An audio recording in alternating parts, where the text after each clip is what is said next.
All right.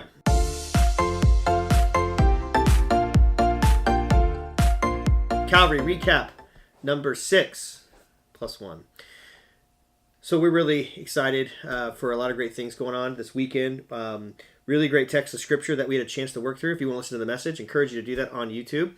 You can listen to 1 John chapter 4, verses 1 through 6.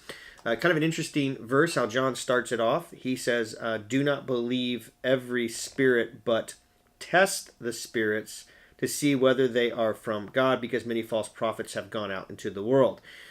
John tells us that there's a lot of voices out there competing what they're saying about us, about this world, about who God is, what God's called us to do. There's a lot of voices competing. And my point this last weekend, which I'd encourage you to listen to the message, is faith is exhibited by all people, whether Christians or Buddhists or Hindus or Muslims or atheists or agnostics. Everybody exhibits a level of faith. And what John is saying is, okay, if you're going to exhibit faith, you should really ask questions about your faith. It's just what you should do. And how can you have confidence? He answers it in verse 2. This is how you can recognize the Spirit of God. And I think what John's getting at is his earlier point of how to be known by God. Every spirit that acknowledges that Jesus Christ has come in the flesh is from God. But every spirit that does not acknowledge Jesus is not from God. This is the spirit of the Antichrist, which you've heard is coming, and even now is already in the world. And so I think it's really important for all of us to ask questions about faith. And very, very important that John kind of works through, and he's honest with the fact that there is a lot of voices, and what do you do with the things that you hear? And so John wants these believers, his goal is that they would just have this confidence that what they believe, Jesus is in the flesh. And if he's in the flesh, and you hear that message that he's in the flesh, that he was God, John says, hey, that's the voice you need to be listening to. And other voices you hear about who Jesus is or what he has done that don't line up with that, that's not what you need to be listening to. And I finished off the message. I talked about these barriers to faith that we all have. And I love a couple of these quotes that I read. And it was this idea that is this: if we claim, and this is one of my points, if it's no more narrow to claim that one religion is right than to claim that one way to think about all religions, namely that all are equal, is right. We all are exclusive in our beliefs about religion, but in different ways. And this was written by Tim Keller. Let me show you the book here. I have it.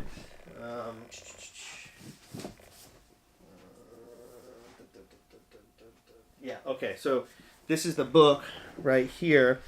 It's The Reason for God, Belief in the Age of Skepticism.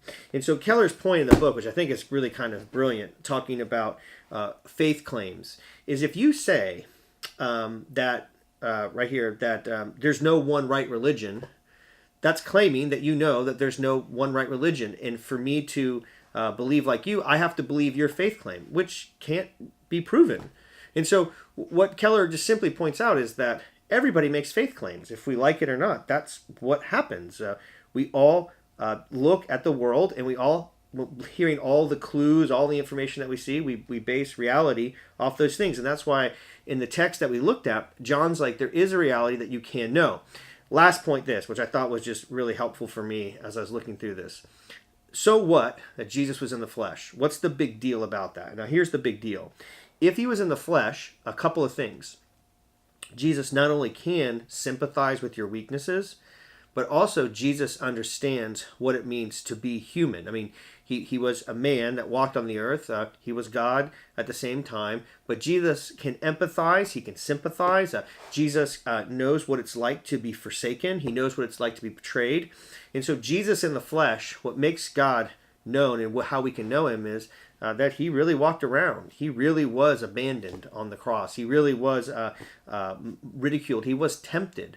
And so I think the beautiful thing about Christianity is that we have in our faith is that Jesus, what he was like, what he's done, that he was real and that he really did the things he claimed to do, and he really rose from the dead.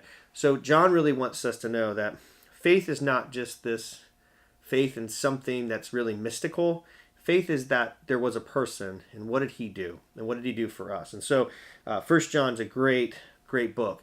If you're interested in learning more about faith in a modern world, we are having a lecture on May 18th.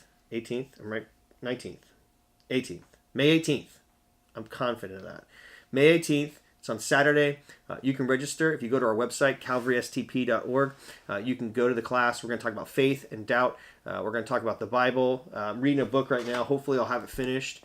A couple of them finished before the class. This is called The Canon of Scripture by F.F. Bruce. Fascinating on how the New and Old Testament were put together. And just really great on the story of how the Bible came to be and can we trust it or not. So faith in a modern world, it's a great opportunity for us to wrestle through. And we're going to have live question and responses. I took that from Tim Mackey because that was pretty brilliant. I might not have answers, but I will give you guys some responses of what I think based on questions about faith. We're really looking forward to it. Hope you can join us out there. We will put the videos after we shoot it on that day. We'll put the videos up on YouTube so you can watch it at your own leisure later time. Well, other than that, we're looking forward to a great week. Hope you guys are having a great week. And we will see you guys for recap number 7, which will be next week.